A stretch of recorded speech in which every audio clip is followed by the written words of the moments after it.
Oke, kita lanjut lagi teman-teman. Untuk Y sama dengan 33, maka nilai variabel berikut yang paling mungkin benar itu yang mana? Oke, Y-nya sama dengan 33 ya, teman-teman. Y-nya sama dengan 33. Sekarang teman-teman, karena di sini kan Y-nya itu ada dua persamaan ya.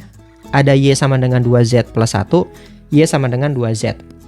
Yang harus diingat adalah persamaan yang tadi, flowchart yang tadi ini teman-teman, itu sebenarnya kan dia berlaku untuk X yang merupakan bilangan bulat gitu ya. Ini masih berhubungan dengan soal yang sebelumnya. Jadi dia berlaku untuk X yang sama dengan bilangan bulat. Nah, karena X yang sama dengan bilangan bulat, berarti teman-teman udah pasti Z bulat, Y bulat, W bulat. Itu teman-teman ya. Jadi X, Y, W, Z gitu ya. Ini pasti bulat. Adalah bilangan bulat. Oke. Nah, bilangan bulat itu cuma terbagi dua. Ganjil atau genap. Gitu ya. Ganjil atau genap. Nah, di Y ini teman-teman itu sudah didefinisikan 2Z plus 1 sama 2Z teman-teman. Nah, bilangan itu teman-teman ya, kalau dia ganjil gitu ya. Bilangan ganjil itu bisa dinyatakan dengan 2Z plus 1 atau 2Z ditambah atau dikurang bilangan ganjil. Selama Z-nya itu bilangan bulat ya. Gitu. Itu pasti dinyatakan kayak gitu. Tapi kalau genap, teman-teman ya.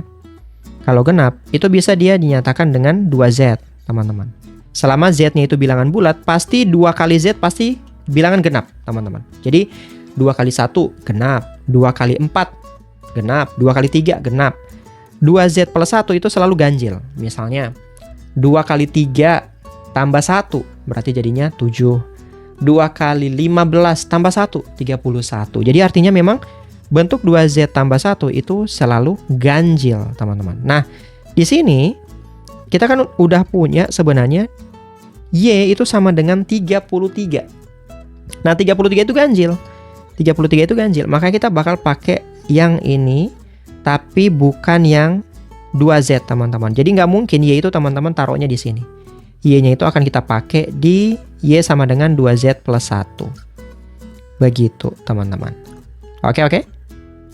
Gitu ya. Jadi di sini Y-nya itu udah pasti ganjil, makanya kita pakai yang Y sama dengan 2Z plus 1 itu tadi. Oke, dari sini kita bakal dapat Z nanti. Coba teman-teman perhatikan. Y sama dengan 2Z plus 1. Berarti karena Y-nya 33 sama dengan 2 kali Z ditambah 1. Teman-teman tinggal operasiin aja. 33 dikurang 1 sama dengan 2Z. Jadinya 32 sama dengan 2Z. Kedua ruas kita bagi dengan 2. 32 per 2 sama dengan Z. 16 sama dengan Z. Ini ya. 16 itu sama dengan Z. Dari sini kita udah dapat Z-nya. Gitu ya. Z-nya sama dengan 16. Dari sini juga kita bisa cari X-nya, teman-teman ya. Karena Z itu adalah X kuadrat. Gitu kan ya. Z itu adalah X kuadrat. Berarti karena dia Z-nya 16. Berarti 16 itu sama dengan X kuadrat. Atau dibalik X kuadrat itu sama dengan 16. Nah, pertanyaannya adalah X-nya berarti berapa? Ingat, X kuadrat sama dengan 16 itu berbeda dengan X sama dengan akar 16. Ingat ya, X kuadrat sama dengan 16 itu tidak sama dengan X sama dengan akar 16. Berbeda dia. Berbeda. Apa bedanya? Seperti yang teman-teman tahu, kalau X kuadrat sama dengan 16 artinya ada satu bilangan yang kalau kita kuadratkan hasilnya 16. Pasti jawabannya ada dua. Jawabannya ada dua, yaitu adalah X sama dengan 4 atau X sama dengan negatif 4. Nah, kalau misal X sama dengan akar 16 gitu ya. X sama dengan akar 16 itu penyelesaiannya cuma satu. Ya X sama dengan 4 aja. Makanya harus hati-hati kalau X kuadrat sama dengan 16 itu pasti berbeda dengan X sama dengan akar 16. Begitu. Oke? Nah, di sini berarti kita punya dua penyelesaian X-nya. Nah, ini ya. Ingat ini yang kita udah dapat. Kita coba cek-cek dulu aja apa yang benar di sini. Z-nya sama dengan 16 katanya. Ada nggak 16 di sini? Yang A salah ya, karena dia bilang Z sama dengan minus 16. X-nya sama dengan 4 nggak ada. X sama dengan minus 4 ada nggak? Oh, ada. Gini ya. Ada. Ya udah, berarti jawabannya harusnya yang B, teman-teman. Yang B. Kalau mau dicek yang W gimana, Kak? Kalau mau dicek yang W, boleh-boleh aja, teman-teman. Teman-teman tinggal substitusi aja. Jadi, W itu berarti kan gini ya. W itu kan X plus Y plus Z. Gitu ya. W-nya nanti nilainya ada 2. Kenapa ada 2? Karena nilai X-nya yang mungkin ada 2 juga. Jadi W itu sama dengan pertama X-nya 4. 4 tambah Y-nya tadi 33, Z-nya 16. Gitu kan ya. Berarti ini hasilnya berapa? Berarti 49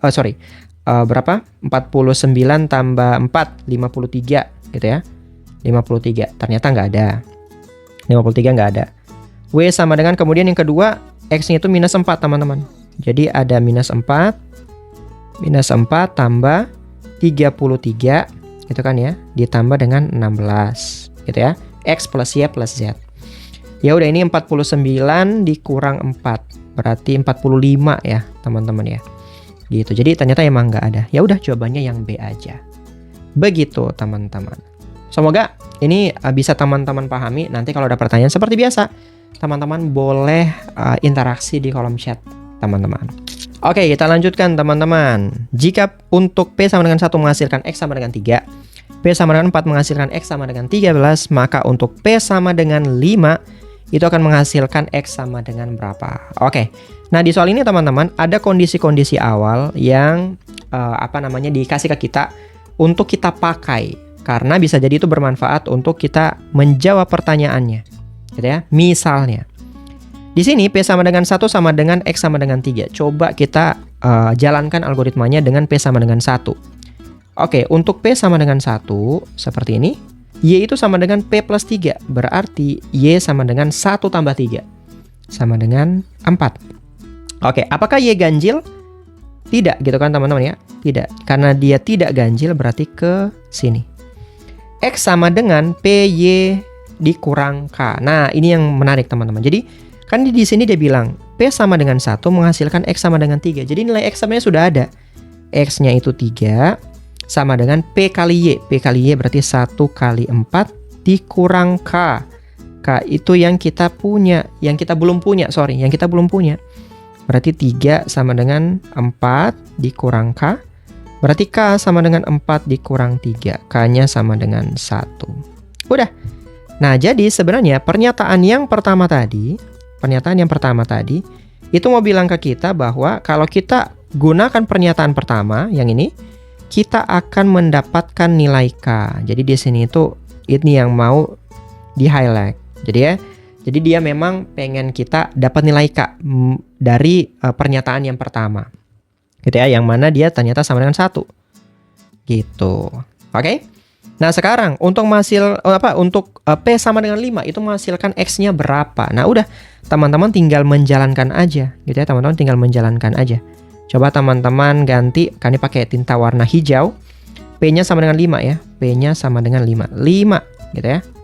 Sorry, kan ditulisnya gini. P sama dengan 5. P sama dengan 5. Y itu P tambah 3, berarti 5 tambah 3. Berarti Y itu sama dengan 8. Apakah Y ganjil? Tidak, teman-teman ya. Y ganjil tidak, berarti dia ke kiri lagi. X itu sama dengan P kali Y kurang K. Jadi X sama dengan P kali Y 5 kali 8 dikurang K. Nah, K-nya ini tadi teman-teman, kalau seandainya teman-teman nggak pakai pernyataan pertama tadi pas ngecek, gitu ya, pasti teman-teman nggak punya nilai K kan? Nah, itu makanya teman-teman gunakan pernyataan yang ada di soal itu untuk membantu teman-teman menjawab. Nah, dikurang K, K-nya tadi 1. Ya udah, X itu sama dengan 40 dikurang 1. X sama dengan 39. Nah, berarti pernyataan kedua nggak dipakai dong, Kak. Betul, dalam hal ini pernyataan kedua tidak dipakai. Tapi seandainya teman-teman mau pakai P sama dengan 4, teman-teman pasti akan mendapatkan sesuatu. Coba teman-teman baca. P sama dengan 4 menghasilkan X sama dengan 13. Kalau dibayangnya Kak Handi, karena tadi kita pakainya jalur yang kiri, seharusnya kalau teman-teman pakai pernyataan yang kedua, teman-teman pasti akan mendapatkan jalur yang kanan. Di mana jalur yang kanan di sini ada variabel yang belum diketahui, yaitu adalah nilai Z yang tidak ada sama sekali. Itu kan ya. Jadi pasti di pernyataan yang kedua, teman-teman pasti akan mendapatkan nilai Z. Nah, sekarang pertanyaannya adalah berapa nilai Z-nya? Coba teman-teman tulis di kolom chat-nya. Oke, kalau gitu yuk teman-teman kita lanjutkan lagi. Oke, kita lanjutkan teman-teman. Ini masih lanjutan dari soal yang sebelumnya. Jadi di soal yang sebelumnya teman-teman boleh cek dulu. Jadi di sini kita mendapatkan nilai K ya. nilai K yang sama dengan 1 gitu ya. Jadi untuk P sama dengan 1 menghasilkan X sama dengan 3 juga menghasilkan K sama dengan 1. Nah, yang belum kita cek itu adalah pernyataan yang kedua. P sama dengan 4 itu menghasilkan X sama dengan 13. Nah, kita coba lakukan algoritma P sama dengan 4 di sini ya. Oke, kan ini pakai merah. P sama dengan 4, berarti Y itu sama dengan 4 tambah 3. Y itu sama dengan 7. Apakah Y itu ganjil? Iya, berarti kita ke kanan. Oke, X itu sama dengan P gitu ya. P tambah Y tambah Z. Tapi ingat, X-nya udah ada ya, karena kita substitusi P sama dengan 4 barusan. Oke, berarti 13 sama dengan P, P-nya 4. Tambah Y-nya 7. Ditambah dengan Z. Nah, Z-nya ada nggak? Nggak ada. Ya udah, tulis aja Z. Berarti memang kita mau dapatkan nilai Z di pernyataan yang kedua ini. Oke, 13 ini sama dengan 4 tambah 7 itu 11 ditambah Z. Berarti 13 dikurang 11 sama dengan Z. Sama dengan Z. Berarti 2 itu sama dengan Z. Atau Z sama dengan 2. Oke, udah. Jadi dari yang kedua ini, pernyataan yang kedua tadi yang belum kita cek, kita mendapatkan nilai Z yang sama dengan 2. Gitu ya. Oke, ketika P sama dengan 3, yang ditanya adalah nilai KZ ditambah X. Nah, ini menarik teman-teman. Jadi, di sini kita udah punya KZ tambah X. K dan Z-nya kan udah ada ya. K-nya dari soal yang sebelumnya, Z-nya barusan kita cari. Ya udah, K-nya itu 1 gitu ya. 1 dikali 2 ditambah X. Nah, si X-nya ini yang belum kita punya. Nah, sekarang kita bakal cari X-nya ini berapa kalau P-nya sama dengan 3. Nah, ini pakai tinta hijau sekarang. Oke, P-nya 3. Ingat, P-nya sama dengan 3. Y sama dengan 3 ditambah 3, karena P-nya 3 gitu ya. Berarti Y sama dengan 6 gitu ya. Y sama dengan 6. Apakah Y ganjil? Tidak gitu ya. Karena tidak, kita ke kiri. Oke, berarti X, ya, karena tulis ini X sama dengan P kali Y. P-nya 3, Y-nya 6, dikurang K. Ingat, K-nya udah ada tadi, K-nya 1. Ya udah, X sama dengan 18 dikurang 1. X-nya sama dengan 17. Oke, inilah yang kita dapat dari pernyataan dari P yang sama dengan 3. X-nya sama dengan 17. Ya udah, berarti kita udah ketemu X-nya teman-teman ya. X-nya udah ketemu. Kita tinggal substitusi aja. Berarti X-nya di sini kita gunakan 17. Gini, berarti 1 kali 2, 2 ditambah 17. Sama dengan 19. Jawabannya adalah yang D. Oke teman-teman. Jadi inilah prosesnya. Jadi selama teman-teman tahu cara baca si flowchart-nya, kemudian bisa berpikir dengan cepat, keputusannya seperti apa, sebenarnya bakal aman-aman aja. Nanti kalau teman-teman ada pertanyaan, ada ada alternatif yang lebih baik, teman-teman boleh tulis di kolom chat seperti biasanya. Kita diskusi di sana.